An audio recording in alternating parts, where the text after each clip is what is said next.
Today, we are going to can some baked beans for our shelf. So I'm gonna go ahead and use my pressure canner, the tanker from Denali. I'm really excited about this recipe because there is nothing better on a summer night that goes with a burger or a hot dog or something like that that you throw on the grill than a can of baked beans. The can of baked beans from the store usually have additives and things in it that I don't care for. And this is a really, really simple recipe to do right here in my own kitchen, have on my shelf, and ready to use as a side anytime you need it.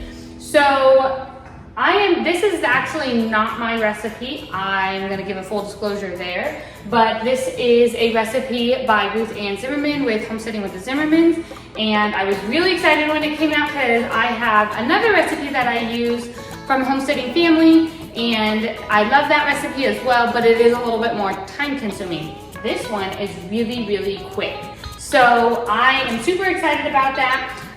Well, I guess as quick as any kind of pressure canning project can be, because usually pressure canning projects are going to be quite a few hours no matter how you look at it. However, the prep work for these beans is not very long. So the first thing I'm going to do is I have a colander here, and I'm going to put a cup of navy beans into my colander to be able to rinse. Now, I want to put 1 cup of navy beans per quart-size jar.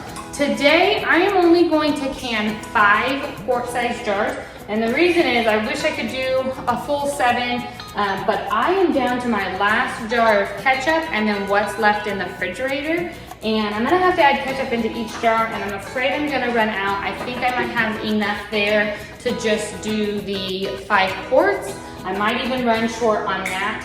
And so I am going to do what I can with the ketchup that I have.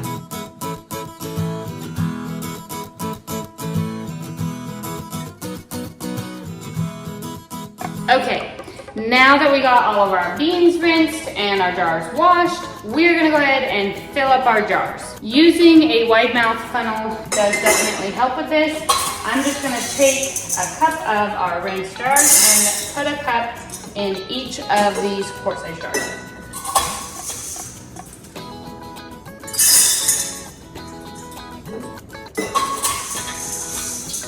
Now in each of my jars, I'm gonna go ahead and put 1/4 of a cup of brown sugar. You can do a 1/2 cup if you wish. I like to stay a little less on the sugar side, and so I'm gonna do 1/4 a cup.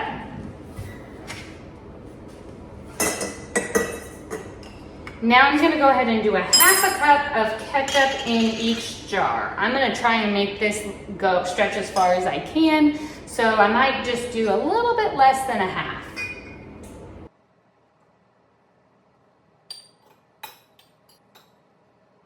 Now I'm gonna do 1 tablespoon in each jar of minced onions.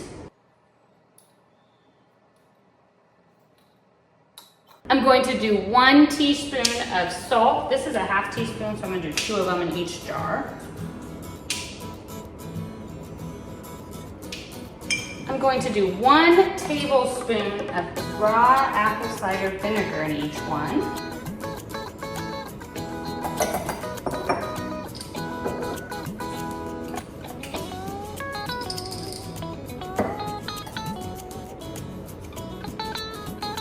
This is completely optional, but I'm going to do a 1/2 teaspoon of liquid smoke into each. You could do up to a full teaspoon if you want. It's gonna give that smoky flavor to your baked beans. And the last thing I'm gonna do is a teaspoon of mustard into each jar. I am not going to measure this by the teaspoon. I'm just gonna squirt a little bit into each one. Okay, I have my hot water here, and I'm just going to fill each of these jars with my hot water up to a 1-inch headspace.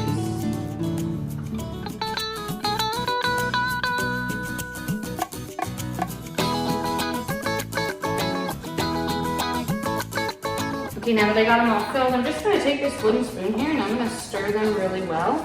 I wanna make sure that everything gets nice and incorporated for when it starts to can.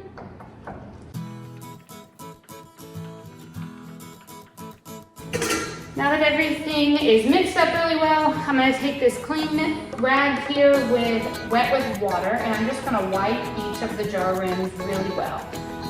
You wanna make sure that there are no salts or any other ingredient particles on the rim, or you won't get a proper seal.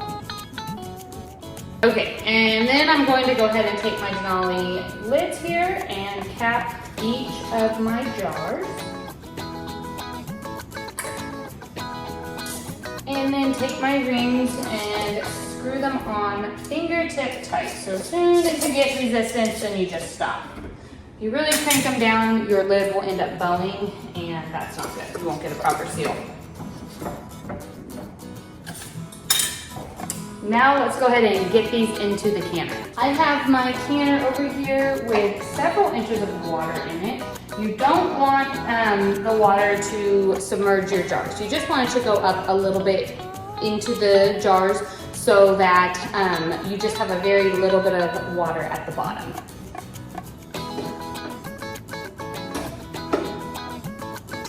Okay, now we are ready to get our lid on with the tanker. My weight is already on my canner. I don't need to remove that.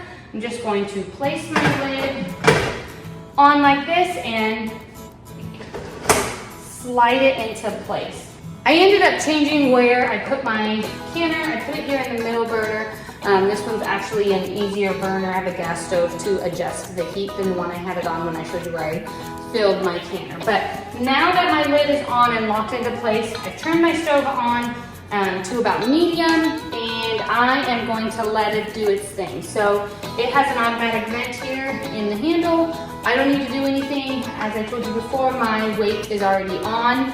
It's going to automatically vent itself, seal itself off, and begin to build pressure. I'm going to process these quart-sized jars for 90 minutes. Once I've reached pressure is when I will start my timer.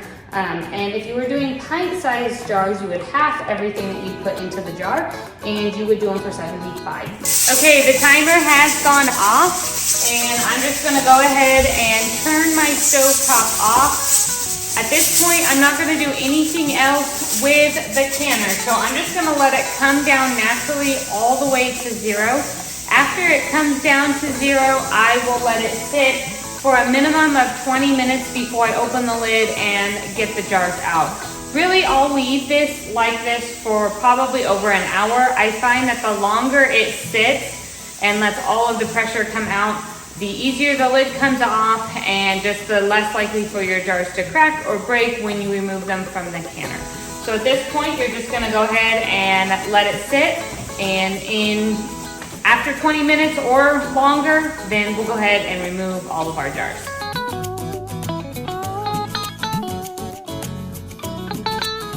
Thanks for watching how to can baked beans, and get some on your shelf for these summer months up ahead where we can have them as a side and everything.